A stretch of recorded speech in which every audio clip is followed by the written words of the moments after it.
উদ্ধার হওয়া ৭৪৯টি মরদেহের পরিসংখ্যান আমাদের চোখে আঙ্গুল দিয়ে দেখিয়ে দিচ্ছে যে আমাদের দেশের জলপথ এখন আর নিরাপদ নয়। ৮০টি হত্যাকাণ্ড এবং এর মধ্যে ২৫টি মরদেহের পরিচয় না মেলা প্রমাণ করে যে অপরাধীরা সফলভাবে আইনের চোখ ফাঁকি দিতে পারছে। রাত তখন নিঝুম। বুড়িগঙ্গা কিংবা তুরাগের বুক চিরে বয়ে চলা হিমশীতল হাওয়া জানান দেয় এক অদ্ভুত নিস্তব্ধতার। তবে এই নিস্তব্ধতা প্রশান্তির নয়, বরং এক ভয়াবহ আতঙ্কের। নদীর ঢেউয়ের ছলাৎ ছলাৎ শব্দের আড়ালে মাঝে মধ্যেই শোনা যায় ভারী কিছু একটা পানিতে পড়ার শব্দ।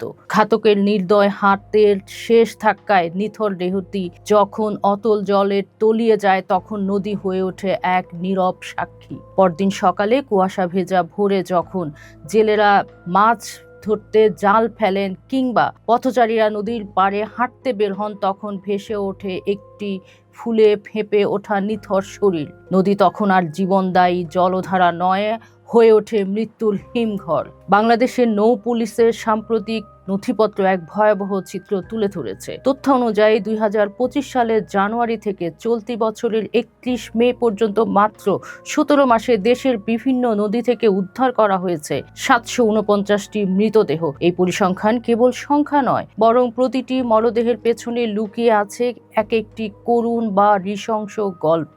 উদ্ধারকৃত এসব লাশের মধ্যে অন্তত ৮০টি ছিল সরাসরি কোল্ড ব্লাডেড মার্ডার বা ঠান্ডা মাথার হত্যাকাণ্ড।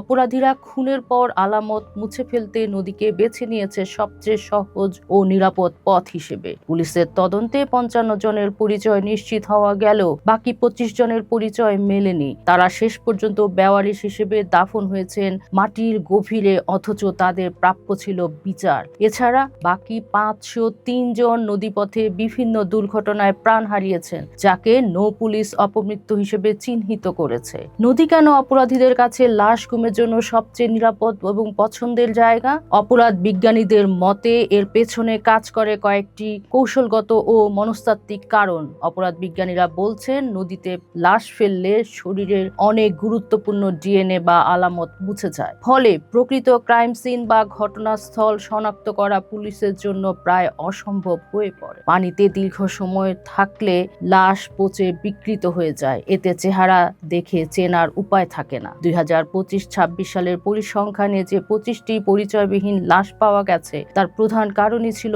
পচন ধরা বিকৃত শরীর। সড়ক পথে সিসিটিভি ক্যামেরা বা জনসমাগম থাকলেও নদী পথের বিস্তীর্ণ এলাকা থাকে জনমানব শূন্য।